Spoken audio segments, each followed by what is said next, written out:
Welcome back to the OST, the Opinionated Sports Talk Show. The new show that I have created.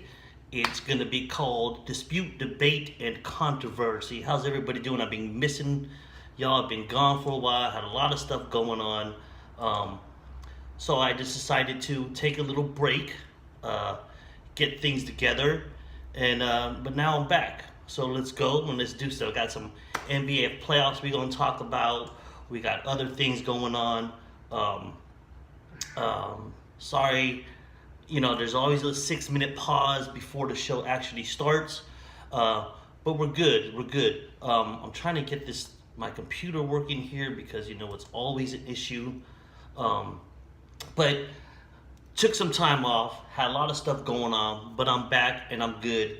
We're going to talk about the NBA playoffs, the NFL draft, Dez Bryant, where he's going to end up at, where I think he would be a best fit for him.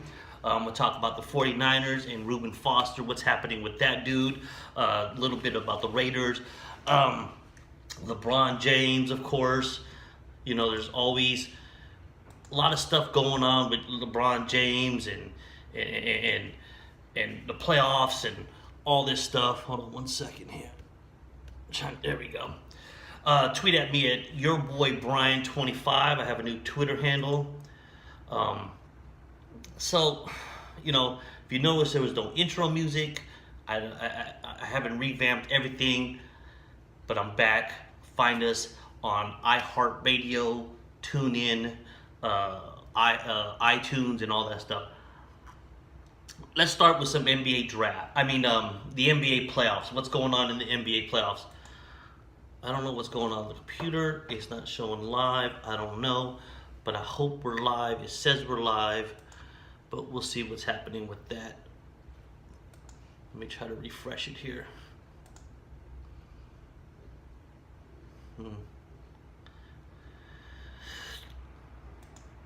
Can't get this thing to work, but whatever. Anyway, the NBA draft, the NBA playoffs have started. I'm excited. There's a lot of talk about the Warriors with no Steph Curry. What's going to happen with that? How are they gonna be able to make it to another finals? I know I'm biased, and I know I'm a big Warrior fan. Everybody knows that. But I've said it before. With these many stars and this many players on this team, it's really not that big of an issue.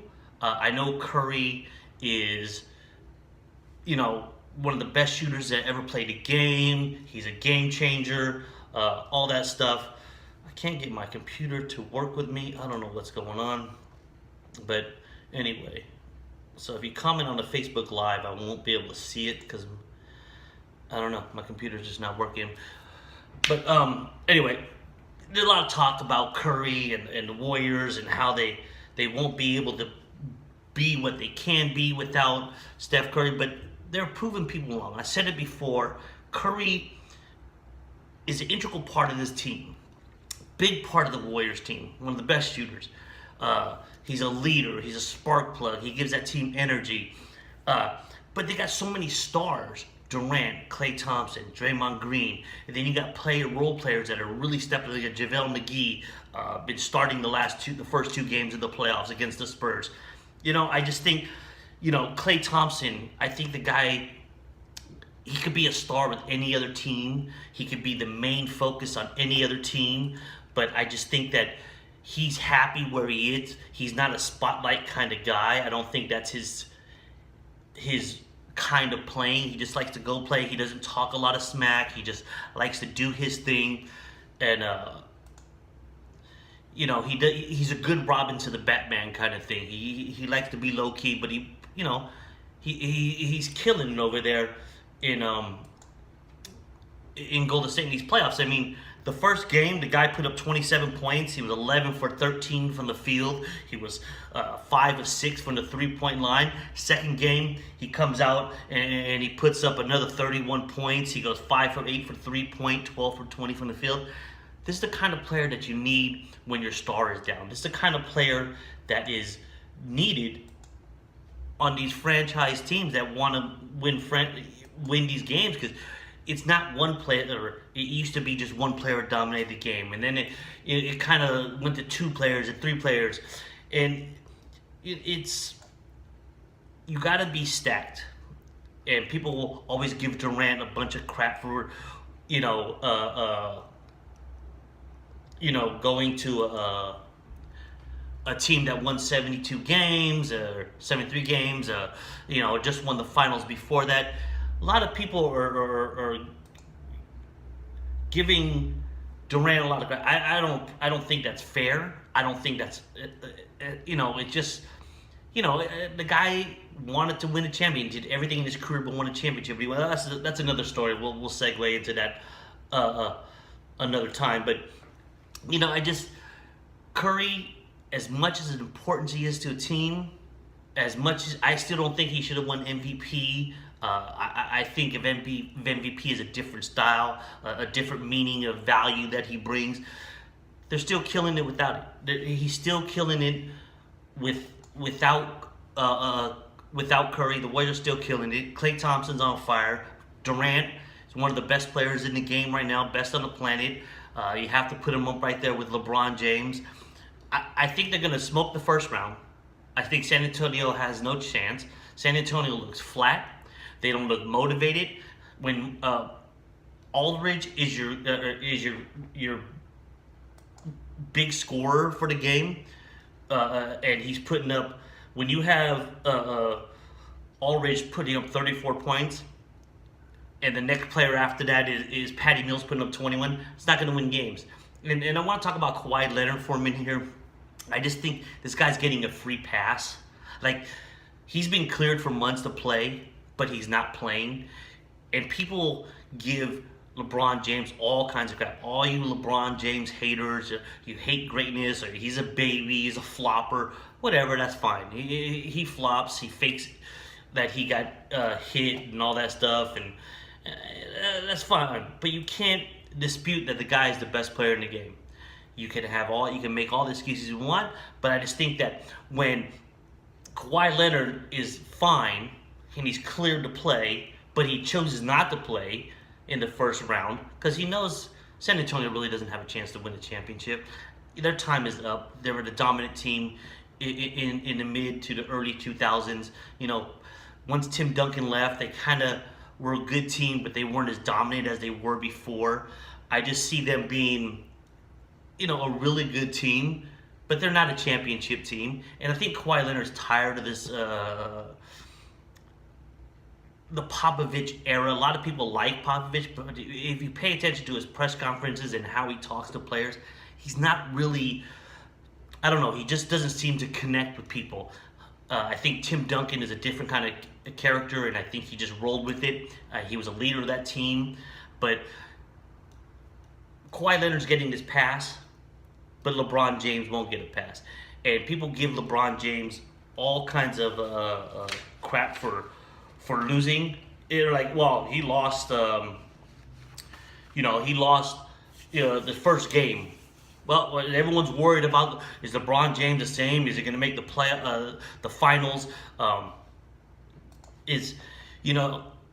Dude, it's just one game. Cleveland is still a better team than all the other teams in the NBA. I know they struggled this year, but let's just be honest. Victor Oladipo is not going to shoot 11 for 19 on the field the whole series. He's not going to shoot 6 of 9 from the three. He's not going to put up 32 points. Yeah, he looked good, but every dog has his day. Every player has his day. Victor Oladipo, as good as a player is, he's not some superstar that's going to carry a team. He could be. This could be. I'm not saying he won't, or he may not, but he is not. He doesn't seem to be that player yet. Let's just say he hasn't gotten there yet. He's a very good player. We'll see what he does in game 2 tomorrow. But let's be honest. Cleveland shot 38% from the field. They don't do that all the time. Indiana shot 45% from the field. That's not going to happen all the time. Cleveland only shot 23.5% in three-pointers. That's not going to happen all the time. They're a better better three-point shooting team than that. And Indiana, the Pacers are not going to shoot 39% from the three all the time. So you got to look at these numbers. Yeah, they lost, and people, like I said, they just hate LeBron so much that when he does something, he put up 24 points. He put up a triple-double that day. 24 points, 10 rebounds, 12 assists. He had only 3 turnovers. He had 1 block, 1 steal. But his team didn't win, so it's his fault. And I saw a post the other day on Facebook in one of these sports groups, and it made me laugh. It literally made me laugh just due to the fact that they were saying stuff like,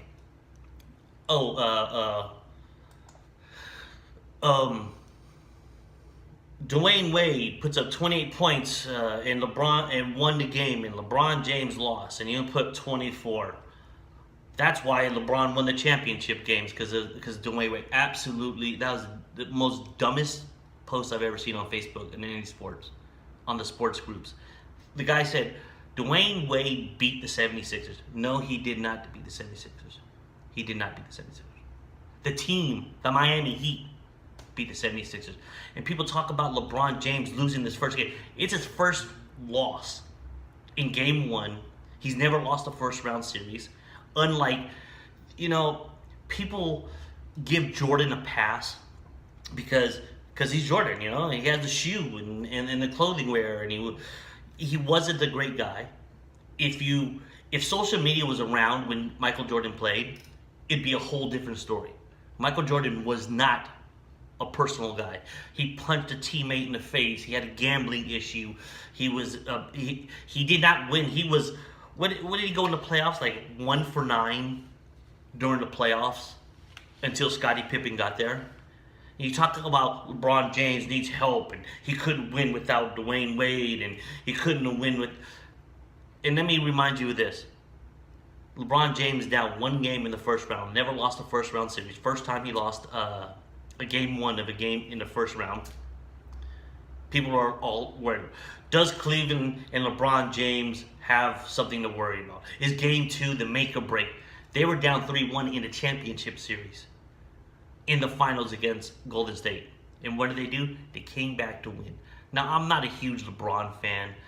I'm not a big Jordan fan. I like great players. I love watching people play basketball, and that's what I do. But I'm not going to sit there and say, one thing, if you listen to my podcast, which is on iHeartRadio and all that stuff, if you listen to my podcast, you'll know that I am not one to count championships. I'm not going to say a player is better because of championships. Jordan gets this pass because he won 6 championships. 3 in a row. After he took a break and he came back, the guy took a rest. LeBron James, 15 years in the league, retired, never left and came back. You never heard about him with any gambling problem, never punched players in the face. Yeah, he's got heated, and there's rumors that we all know that he pretty much runs that franchise. Pretty much what he says kind of goes. But you don't hear about him being a bad teammate. You don't hear about him being a bad husband or a bad father or gambling problems. Social media, if Jordan was around social media days, it would have been a whole different story. I just find it pretty entertaining and funny how people give Jordan this crazy pass because he's Jordan, because he's the greatest of all time. He's the GOAT, which I'm going to say he's not. And I'll tell you why in a minute. I don't think he's the GOAT. But they give him this pass. They say, oh, well, different era. He played in a different era. They didn't have teams like they did last year. The rules were different, yada, yada, blah, blah, blah stuff. That's what I got to say about that. You cannot take away from a guy because the game has evolved. You cannot sit there and say one player is better than the next because the game has evolved. And you definitely, in my view, is the most ridiculous thing that people say, that a player is better than another player because he wins championships on a team sport. Joe Montana is the exact same way. People say Joe Montana is the best of all time. Someone tweet at me at your boy Brian 25, or hit me on Facebook, or hit me on some, and you tell me why you think Joe Montana is the best of all time. Don't talk about Super Bowls. Don't talk about going 4-0. Don't talk about that. And look at the numbers. If you took away championships, if you sat there and say, well, he's the most clutch quarterback of all time. Yes, I'll give you he's one of the best clutch quarterbacks of all time. He performs crazy good, crazy excellent on the biggest stage of the Super Bowl. No interceptions, 4-0, I get it. But take that all away. Why don't you think they count stats in the regular season and the Super Bowl and the playoffs? Because it's two different times, two different eras. Now, great players are only great when they need to be, which he does. He's a great player, but he's not the best. And the same thing with Jordan. He played with Scottie Pippen, who helped. He's in the top 50 of greatest players of all time. He had Dennis Rodman on that team. He had the greatest coach of all time, probably one of the greatest coaches of all time, in Phil Jackson. So I'm just saying, you can't prosecute one player because he loses one game and then make excuses for the next player. And the reason why two reasons why I say LeBron is better than Jordan. Two reasons. One, I don't care about championships. Championships are great. It's the icing on the cake. That's what every player plays for. But winning championships in a team sport does not make one player better than the next. Joe Montana and Michael Jordan are not better players because they were on teams that won. And if you want to talk about support, how much support and help did Joe Montana have? Jerry Rice, Brent Jones, Roger Craig, great offensive line, Ronnie Lott, Keena Turner, Bill Walsh. I'll get into that. I get really fluttered about that, but you can't keep making excuses for Jordan. You can't sit there and say Jordan's better because of championship. Tell me why Jordan's better. And the first reason is, let me get back to it. I kind of backtracked here. And the first reason is I don't count championships. I won't say he's better because he won more championships. It's the most ridiculous thing that people say, and it drives me.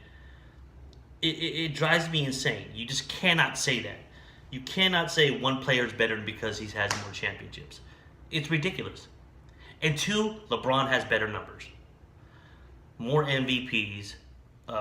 He's been, if you want to count getting to the finals, he's been there more times. He 15 years in the league, he hasn't slowed down.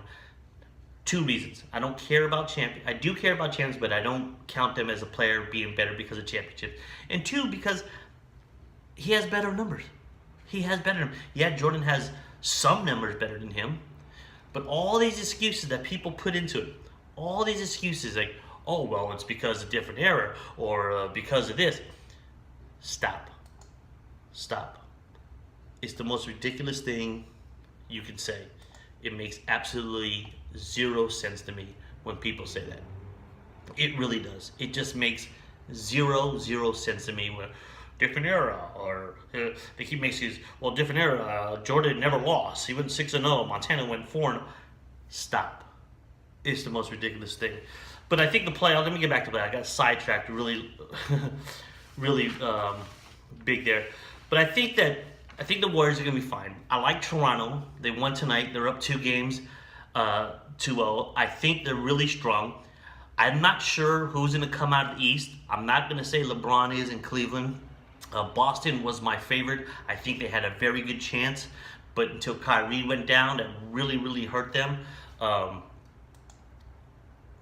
I just think that teams out of the East are very well competitive. I think it might be Toronto and Cleveland.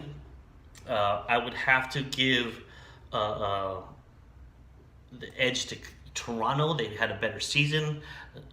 They have the momentum right now. Cleveland's a little struggling in the first game, but we'll see how they do in the second game.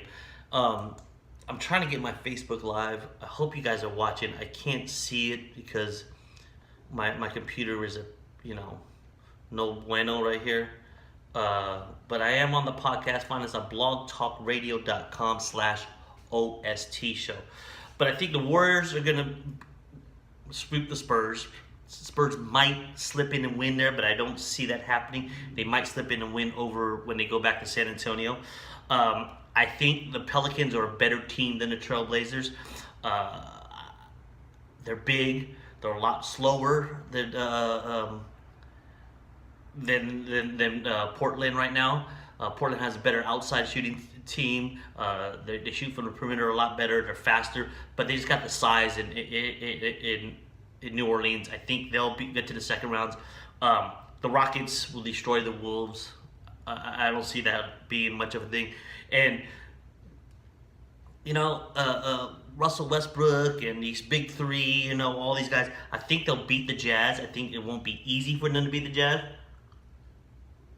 but I think they'll beat the Jazz. But everyone's talking about the Thunder and the big three and Russell Westbrook winning another, getting another triple double on this stuff. I don't know. I'm not triple doubles. To me, in the NBA, it is starting to become the norm. It's starting to become normal in the NBA. I think triple doubles are going to happen a lot more often. I think you'll start seeing more of these triple doubles. I think it's going to, happen a lot more just due to the fact that, hold on, let me log in here. I just think that the game has changed. And let me go back to talk about the Thunder. They got Carmelo Anthony, has the worst record in playoff history as a player. I know he's on the team, I get it, but that's facts. Paul George, one of the better players in the NBA. I just think he's very inconsistent. He'll give you 40 points one night, then he'll give you 15 the next. Then he's back to 20, and then he'll give you 40, and then he'll give you 15. Very inconsistent. I think he's a great player. I don't know if he's worth the top dollar that he wants and he'll probably get next year. But Westbrook, Paul George, and Carmelo Anthony weren't that great of a trio. I said it before when they made these trades and these signings. They only had 48 wins. They didn't even win 50 games this year with these guys. Jazz and Pelicans have 48 wins. I mean, they were the fourth seed in the playoffs this year, same as Cleveland. But I just see this thing about Westbrook being this triple double man, and he's averaging triple doubles. He's a great player. He's one of the best in the league. Triple doubles are going to become the norm of the game. You remember when 3-pointers were not that big of the game? Remember when 3-pointers, someone like Paul Gasol only shot like 150, 100, maybe 200 threes his whole career leading up to the last 2 years, and then the next season he shot 300 himself by him. He shot 300 threes in the very next year after shooting 100 something almost 300 by himself. The triple double is it's like the 1,000-yard rusher in the NFL 10, 20 years ago. Wow, he's a 1,000-yard rusher, one of the best. It's like the 30-30 club in baseball. Oh, 30 steals, 30 home runs, guy's a great player. Now they're just kind of, who cares? That's how the triple double is going to be. The triple double in the NBA is just not going to be. What's up, Eric? Is not going to be the same. The game's evolving, and I'll tell you what. I'll give you a little bit of a science. Triple double is going to evolve. A lot more these shooters rather than the big men underneath, the Shaquille O'Neal, the Wilt Chamberlains, the Dennis Rodmans, the Bill Laimbeer. Rather than those big guys grabbing the rebounds, which they still do, but they won't grab as many as they used to. And the shorter guys, the guards, who are shooters and passers, who distribute the ball, who get assists and points, will now be able to get these triple doubles a lot more easier because of the rebounds. And I'll tell you why. The rebounds are the shooting now, like I said, is a 3-point game. It's an outside game. The big man isn't that important in the game. And it's not about banging low, posting up, the old Jordan post up, turnaround jumper. It's not a game that it's move the ball in transition, open the court up, shoot from the outside. And what happens when you shoot the ball from the outside? You get a higher arc, a higher ball, and when it hits harder on the rim or hits the back of the rim or the backboard, it shoots out farther. Before, when you shoot the ball closer to the rim, it just went, and the rebounds were literally right underneath the key. We're in the key, underneath the basket, I should say. But now, with the arc of the ball, the more the outside shooting, these people like DeMarcus Cousins and Paul Gasol shooting 200, 300 threes in one season, the ball is coming out further, and it's giving the chance for these guards who are ball distributors, who are shooters.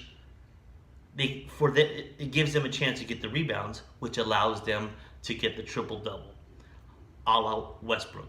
If you want to talk about errors, people always talk about errors. People always say, this error that, this error this. Well, if you want to say that, then Westbrook in a different era, he would not have all these rebounds.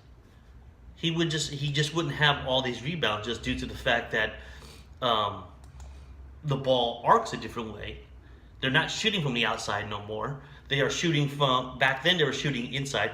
And Westbrook is as good as the athlete he is, as good as, he has so much athleticism and all that stuff. He's just not, he wouldn't be able to get the rebounds from the Shaquille O'Neals and the Bill Lambiers and the bigger guys underneath. He wouldn't be able to do it because he's not as big as, they just box him out, they're too big, and that's just the way it is. I don't know. The triple-double is going to be a norm in the game.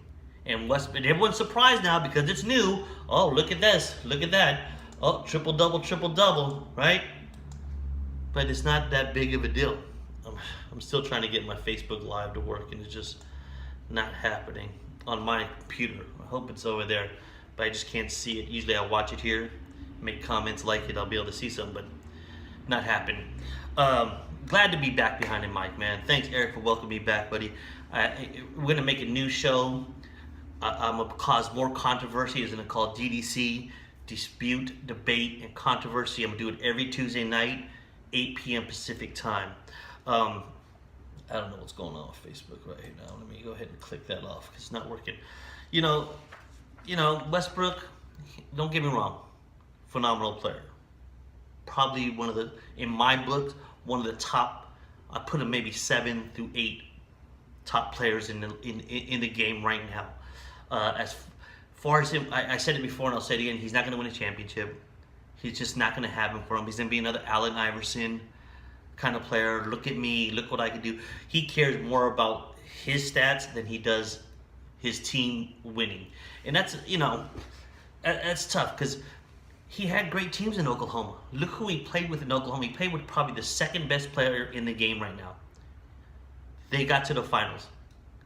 Could not beat. They could not win. They got to the playoffs. They were up 3-1 against the Warriors. Came back and lost. It's just this Russell Westbrook kind of look at me player kind of attitude. They just don't win playoffs. Championships. I just don't see it. So I think the playoffs are going to be good though. They are good. I can't call who's coming out of the East right now. I think it's going to be obviously the West. I still think the Warriors are the team to beat, especially if Curry comes back before the second round or mid-second round. Ben Simmons in Philadelphia is playing ridiculously good. The guy is absolutely smash mouth in there right now. I said it when he got drafted. He's going to be a great player. He's going to be one of the best players in the game. And normally it takes a player 3-4 years before they actually become a good player. They develop. Marquez Fultz, he's not going to become. People give Lonzo Ball a lot of crap and all that stuff. oh, he's a bust, he's a bust. It's his first year. He just 1 year in college. The guy's developing. His body isn't developed yet. They'll be fine. Look at all the great players and look how, of course there's exceptions to the game like LeBron James and Michael Jordan and Kareem Abdul. It takes a normal player. Look how long it took before Paul George became good. Kevin Durant, different story. Look at Steph Curry, Klay Thompson, Draymond Green. These guys are all good players, but it takes them years to get it on that level of greatness. So it just, give them time. They'll be fine. Ben Simmons, though, he may be exception to the rule. I think this kid is really, really good. Like I said, the playoffs are going to be, or have been, very interesting. I still think, like I said, Warriors out of the West. The Warriors Rockets are going to be the Western Conference final. The Western Conference division matchup. Get a little tongue twisted there. Is going to be Cleveland. God, I just can't get this. I'm all twisted up. I'm so excited to be back behind the mic. I just think it's going to be, that series is going to be really good. But if Curry's back, I don't see any problem. Chris Paul, to me, is a lot older. He's not as fast as he is. He's a smart guy, smart player, athletic. But his time, he may be another great player that can't win championships. He may win in his older years. But James Harden is playing ridiculously. I'm not a James Harden fan, but I give credit where credit is due. And the guy is playing really good in these playoffs. But I still see a healthy Warrior team beating Houston. So keep an eye out for that. See if my predictions come true. If you're watching me on Facebook Live right now, I can't see my video. My computer's messed up. I can't see my video, but I can see your comments and stuff like that. Like my boy Ken over there laughing at me. I don't know why he's laughing at me. But let's transition over to some football now. We got the draft coming up. One of my favorite times. I'm a basketball football guy. I love baseball, UFC, but there's just not a lot going on that really sparks my interest to talk about it. But I absolutely the NBA, the NFL draft, to me is one of the most exciting times. It's April 26th, Thursday. I only care about the first 2 rounds. All the other rounds, I just kind of get alerts on my phone. But the big question is now, before I get into the draft talk, is Dez Bryant. Where's Dez Bryant going to be? He was released by the Cowboys. Talks about him hooking up with Odell in New York. There's talks about him going to the Redskins, the 49ers, the Baltimore Ravens.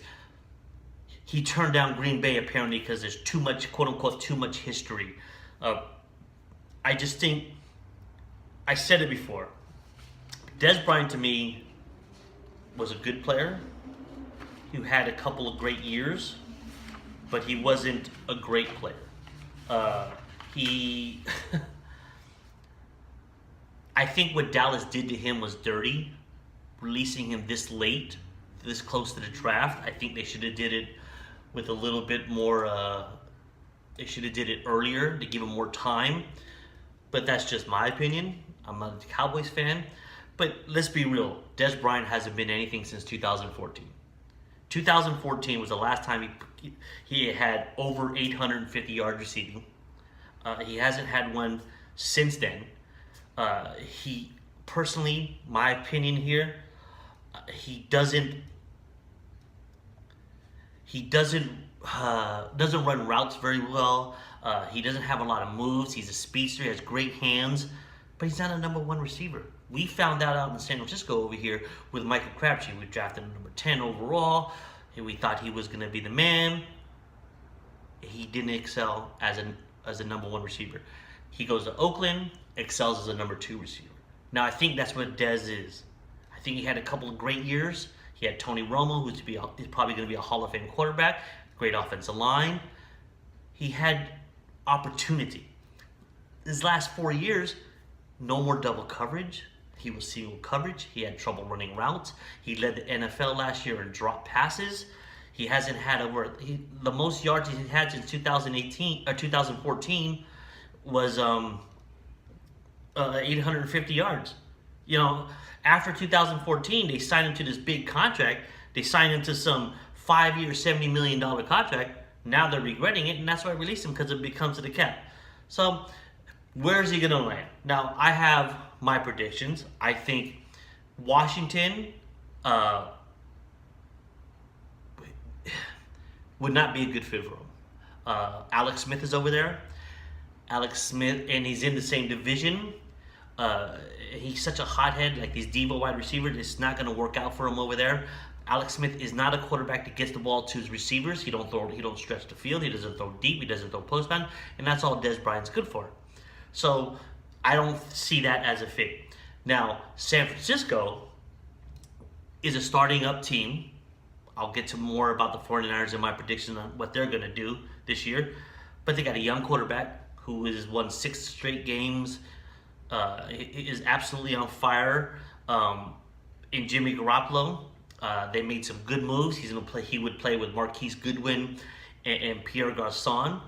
I think San Francisco is an up-and-coming team. I think a receiver that is a little, I would say, a little above average, a little above most receivers in the game, like Dez Bryant. There's great wide receivers, there's really good wide receivers, and there's good receivers. I think he's a really good wide receiver. He's not a great wide receiver. That's my opinion. Baltimore, I have a feeling he'll land in Baltimore. He'll be playing with Crabtree, which will help Crabtree, because Crabtree will not have to carry the burden of being the number 1 receiver. I'm just worried about Joe Flacco. He's getting a lot older, but big Flacco, strong arm, big guy. I think it might work over there for him. Houston would be very interesting, because he won't be the number 1 receiver. He'll be the number 2 receiver, playing with DeAndre Hopkins. I know Deshaun Watson would love to have him over there, a veteran wide receiver who has played well. It could really help him in the game. That's a good chance that he goes over there. Seattle, he would, has a great wide receiver core already over there with Russell Wilson and then Baldwin and Lockett. I just don't see him fitting in over there. It is a field that he can play good on, I think. I'm just not sure if it'll work. I think the best choice is, I think he's a land in Baltimore. Honestly, I think the best choices are going to be Houston or Baltimore. He just needs to realize that he's not the great wide receiver that he once was. I just don't see it. I gotta work tomorrow. There's nothing in my cup, man. Nothing but coffee. So the draft is coming up. One of my favorite times of the year, and there's a lot going on. A lot of quarterbacks, a lot of moves going on. I don't know who's gonna go where. I'm not sure. You look online, you look at all these mock drafts, and you just kind of see who, you look around and almost Cleveland has 2 first-round picks. Now, my feeling is they're going to trade the second first-round pick. They have the number 4 pick. If I was Cleveland, I would not trade it unless you're getting someone like an Odell Beckham or someone worthwhile. But I like the moves that Cleveland made in the offseason. They signed Tyrod Taylor, who I don't think he's a great quarterback, but he's better than what they have. They got rid of Deshaun Kaiser, which I told you wasn't that great of a quarterback coming out of college. They went and got Carlos Hyde, who I'm not a big fan of. He has never rushed for 1,000 yards, never had more than 4 or 6 touchdowns in the season with San Francisco, but he is better than what they have.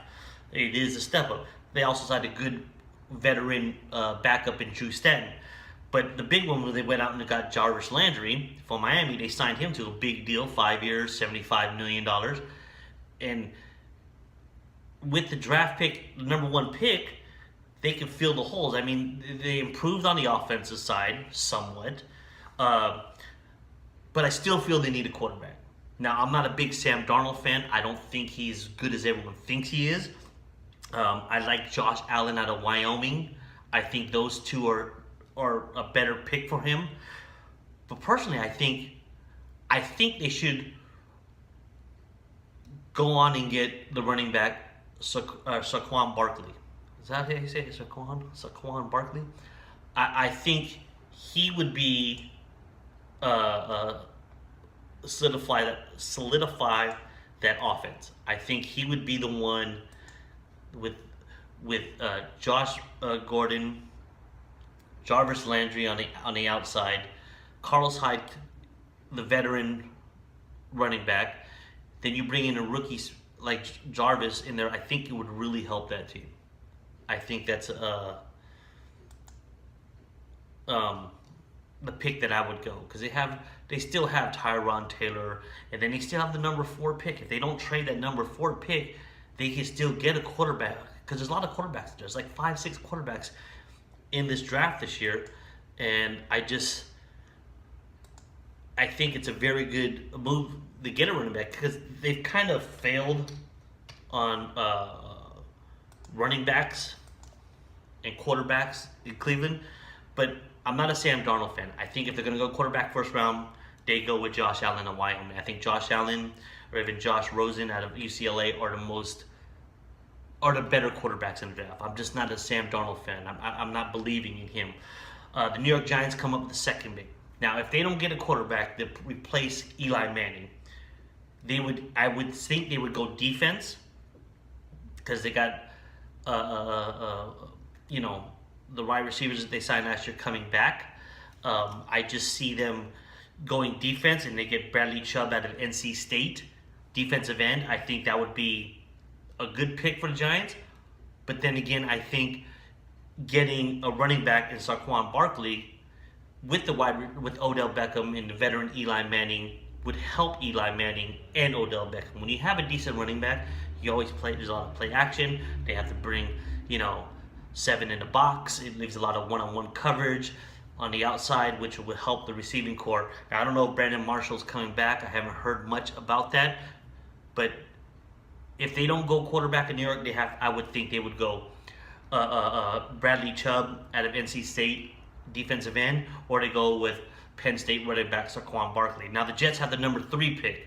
They're definitely going to get a quarterback. They need a quarterback. They need it bad. They've tried everything over there.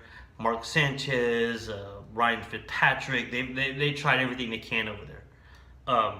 So I think Baker Mayfield is on their radar, or Sam Darnold, or Josh Rosen. If Darnold's still available, he'll definitely go to the Jets. I still like Josh Rosen and Josh Allen as the better quarterbacks in this draft, but the Jets will definitely get a quarterback. And if Darnold's available, they'll get Sam Darnold out of USC. Now we come back to the Browns with the number 4 pick. I think if they get Darnold in the first round, and Bradley Chubb is still available, they can get both their picks. They can get both their guys. If Saquon Barkley, if they can get a quarterback like Sam Darnold or Josh Allen, and then you get Saquon Barkley, I think that offense that's a very good improvement. They still have to work on the offensive line, but that would be a very good starting core and future for them if they get a young quarterback and a young running back like Saquon Barkley and one of the Joshes. I like Allen or Rosen, but they're looking at Sam Darnold. The number 5 pick is another quarterback needed team, even though they signed Case Keenum, and that's going to be the Denver Broncos. Now, the Denver Broncos looking for that quarterback. Simeon played good for a while, but then he fell flat on his face. I just see them getting a quarterback. Like I said, Josh Allen, Josh Rosen. Those are the 2 that they are looking at. One of those 2 players, if they're still available, will go to Denver. Out of all the mock drafts I've seen and all the research I did, those are the 2 quarterbacks that is on Denver's radar they will get. there's been rumors that the number 6 pick, the Indianapolis Colts, are going to make a trade and trade their pick. But right now they sit at 6. They need help on the offensive line, obviously. They need help at the offensive line. They need help on defense and the DBs in the defensive back section. I would think Denzel Ward out of Ohio State would be probably the best corner in the draft this year.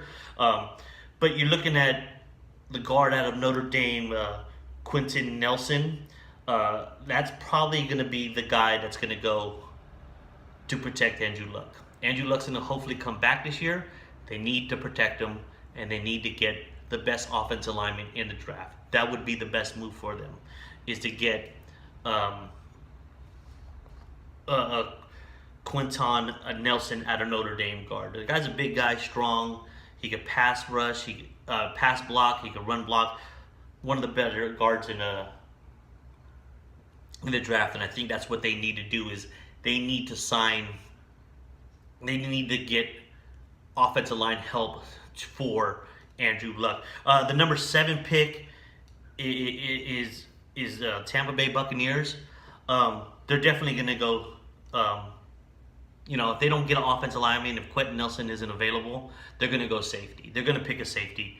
They need help back there in the back of the field. They're going to go and get someone like, what do they have on the board over there?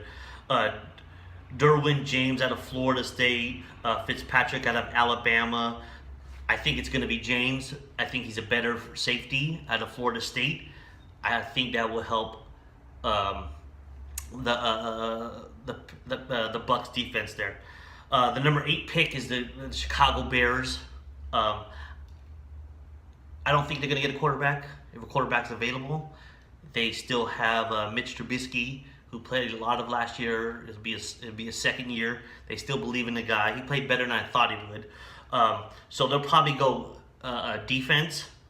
They'll probably go Denzel Ward out of Ohio State cornerback. There's a chance they might go Michigan, Notre Dame offensive tackle Mike McGlinchey. But they'll probably go with Tremaine Edmonds out of Virginia Tech, inside linebacker. Bears are known for their defense and their linebackers, and that's probably the best inside linebacker coming out of the draft this year. So that would be them. And of course, my San Francisco 49ers do have the number 9 pick. They flipped a coin. 49ers got the number 9 pick. Now, there's a lot of question about the 49ers, what's going on. I think it all hinges on Reuben Foster. This guy is becoming a train wreck. He's becoming another Aldon Smith. He's facing possible 11 years in prison for 3 felony counts of domestic violence. I personally, with the Niners rebuilding and the San Francisco 49ers in this state where they have a chance to make the playoffs, they should win more than 6 games last year. They have a chance for a wild card. Even though the Rams seem to be the team to beat in the West right now. It hurts me to say that, believe me.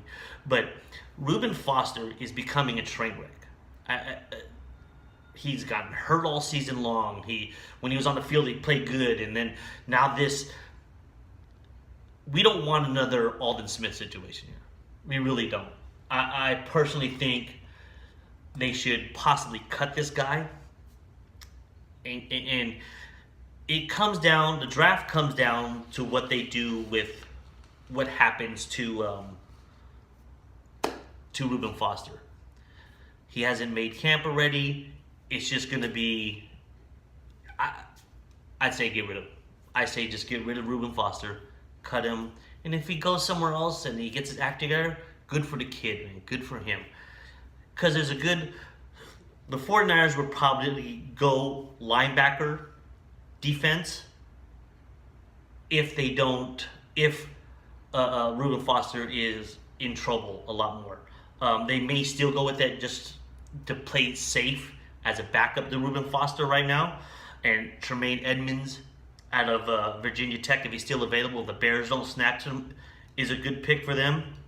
I can't say this guy's name, Roquan Smith out of Georgia is probably the best outside linebacker. 6'1", 236. He led the SEC with 137 tackles. He had 6.5 sacks. He was All-American and SEC's Defensive Player of the Year, the one Dick Butkus Awards. The guy's a good linebacker. He's an outside linebacker too. I think they'll probably go that. They're gonna have the most that defense. Signing of Richard Sherman. I don't think he's the answer to the DB situation, but he will help. They made some good signings in the offensive line, picking up a couple free agents, one from the Giants, one from the Cowboys, and they got wide receivers. They signed Marquise Goodwin to a contract. Pierre Garçon's coming back, and we got Garoppolo. I'm not sure on the running game after letting Carlos Hyde go. I'm not a big Carlos Hyde fan anyway, so I really don't see that. But if Saquon Barkley is available at that number 9 pick, 49ers get Saquon Barkley. If not, go ahead and get Raquan Smith out of Georgia, outside linebacker. Number 10 pick is the Oakland Raiders. I can't read it. I have to get all my information from online and all that stuff. I think they would go defense. Their offense is pretty, Jordy Nelson signed. They still got Amari Cooper and Marshawn Lynch is coming back. They still got Derek Carr. If Derek Carr could get back to form, they could possibly get back to the playoffs. But I think they would go defense and they would go safety. Maybe if Tremaine Edmonds out of Virginia Tech is still available, inside linebacker, or Raquan Smith is still available, outside linebacker, they'll get him. I believe the Raiders will go defense. Like I said, the offense is pretty good, but we'll see all April 26th. Man, I'm only gonna do a few more picks. I got about a few more minutes left here. I got like 7. Excuse me. I'll run through the rest of maybe the top 12, 13 picks here, and then I want to talk about something. Talk about the 49ers actually and the Raiders. Number 11 pick is the Miami Dolphins.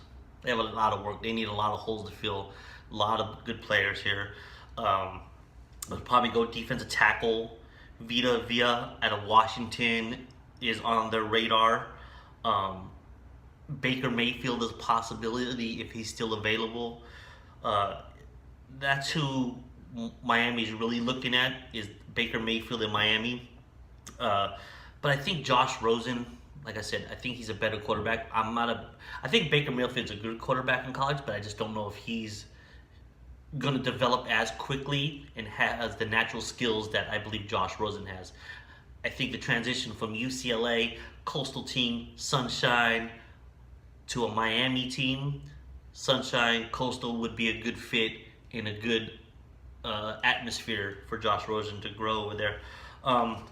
So there's a lot of good players, a lot of good quarterbacks coming out, but I don't know if they're going to be great.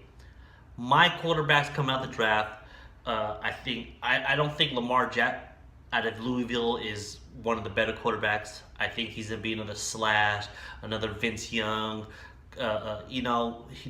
He has a strong arm, a big arm, but he's a run first, throw second kind of quarterback. So we'll see how that works out with him. He'll probably go mid to late first round. I'm thinking possibly the teams like New England possibly kind of likes him. The Panthers. There's a lot of teams late that need a quarterback or could use a quarterback to sit and watch and develop them. What was that? It's got a big bang. Don't message me during the show. I can't. Message me after, whoever's messaging me. Like I said, the quarterbacks to me are Josh Rosen. I think he is probably one of my top quarterbacks in this draft. Josh Allen. I think Allen actually edges out Rosen. I think Sam Darnold is a good quarterback, but I think he's going to be a quarterback that needs development.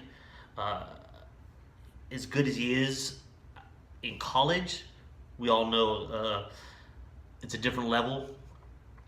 At this in the NFL is a different level. Like I said, Lamar Jackson. I'm just not. Why does this person keep messaging me during the show? Stop messaging me during the show. So I just think that a lot of quarterbacks, a lot of talented quarterbacks coming out of the draft, but are they the one? You know, if there was a definitive answer like who's the best quarterback coming out of the draft, we would already know Cleveland, the Giants, or the Jets would take him. Baker Mayfield to me is probably bottom of the list. Sam Darnold is a little better than, I think is better than Baker Mayfield, bigger, stronger. But I just think Josh Rosen and Josh Allen are the quarterbacks to be in this draft. I like Saquon Barkley. I think any team that doesn't have a solid 1,200-yard rusher solidified that can solidify the running game already, I think they should definitely get him. To be offensive draft this year, I feel. Like I said, a lot of talented quarterbacks. You got Saquon Barkley.